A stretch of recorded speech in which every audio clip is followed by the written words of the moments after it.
5 second. Ready, start.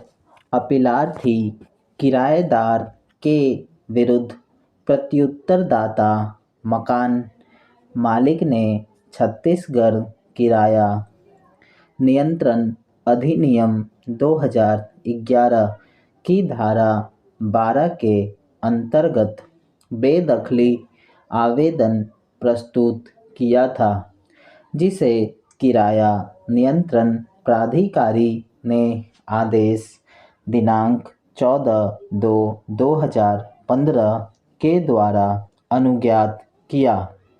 अपीलार्थी ने इस आदेश के विरुद्ध किराया नियंत्रण न्यायाधिकरण के समक्ष प्रथम अपील किया, जिसे आक्षेपित आदेश दिनांक 1/12/2015 के द्वारा न्यायाधिकरण ने निरस्त कर दिया और किराया नियंत्रण प्राधिकारी के आदेश का अनुमोदन कर दिया।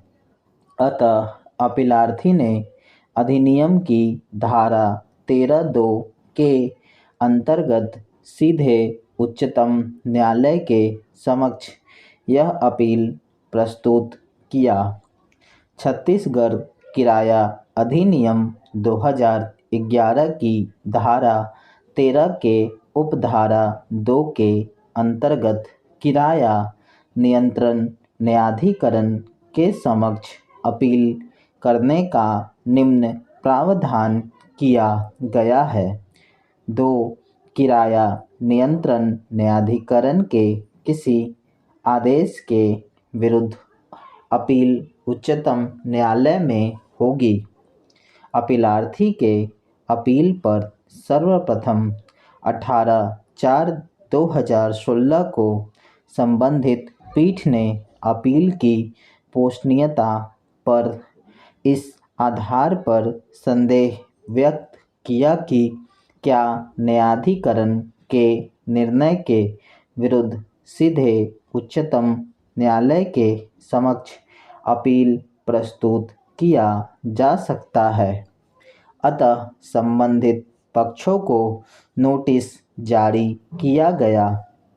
बहस के दौरान एडवोकेट जनरल छत्तीसगढ़ ने तर्क प्रस्तुत किया कि छत्तीसगढ़ किराया नियंत्रण अधिनियम 2011 को राष्ट्रपति की सहमति प्राप्त है, इसलिए धारा 13(2) को भारत के संविधान के अनुच्छेद 138 (2) और 200 का संरक्षण प्राप्त है, इसलिए यह एक वैध विधि है। दूसरी तरफ भारत सरकार की ओर से यह तर्क उठाया गया कि राज्य सरकार ऐसा विधि निर्माण करने के लिए सशक्त नहीं है। अतः संबंधित पीठ ने आदेश दिनांक 19/4/2017 के द्वारा विधि प्रश्न विनिश्चित करने हेतु एक संविधान पीठ के गठन अनुच्छेद 145(3) के लिए मामले को मुख्य न्यायाधीश को निर्देशित कर दिया। तदनुसार यह मामला इस संविधान पीठ के द्वारा सुना और विनिश्चित किया गया। संविधान पीठ के समक्ष विनिश्चय के लिए मुख्य प्रश्न यह था कि क्या छत्तीसगढ़ किराया नियंत्रण अधिनियम 2011 की धारा 13(2) का प्रावधान इसे अधिनियमित करने हेतु छत्तीसगढ़ राज्य सरकार की विधायी सक्षमता के अभाव के कारण अधिकारित है।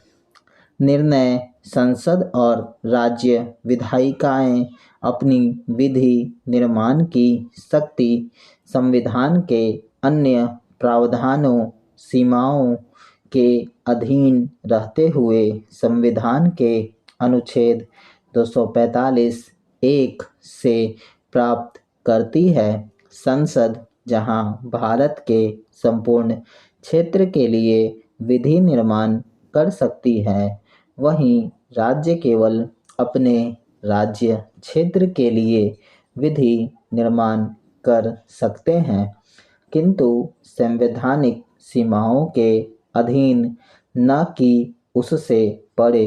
अनुच्छेद 246 एक और 3 के प्रभाव में संसद संघ सूची एवं समवर्ती सूची के विषयों पर कानून बना सकती है, जबकि राज्य अनुच्छेद 246 एक और 3 के अधीन रहते हुए ही राज्य सूची के विषयों पर कानून बना सकती है। इस प्रकार प्रश्नगत विषय संघ सूची के सूची का प्रविष्ट 77, राज्य सूची की प्रविष्ट 8 और 65 तथा समवर्ती सूची की प्रविष्टि 6 से संबंधित है।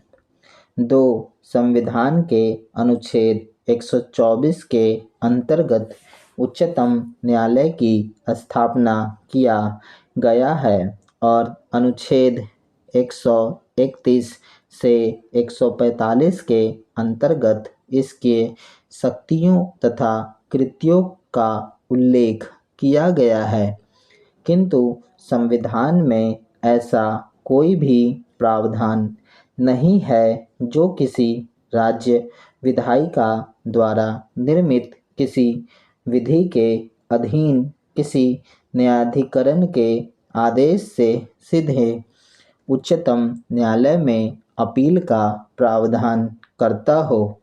संवैधानिक व्यवस्था में संघ सूची के सूची द्वितीय राज्य सूची की प्रविष्टि 18 राज्य सरकार को भूमि अर्थात भूमि में या उस पर अधिकार भूपत्ति जिसके अंतर्गत भूस्वामी और अभिधारी का संबंध है और भाटक किराया संग्रहण कृषि भूमि का अंतरण और अन्य संक्रमण भूमि विकास और कृषि उद्धार उपनिवेशन पर कानून बनाने की शक्ति प्राप्त है। स्टॉप।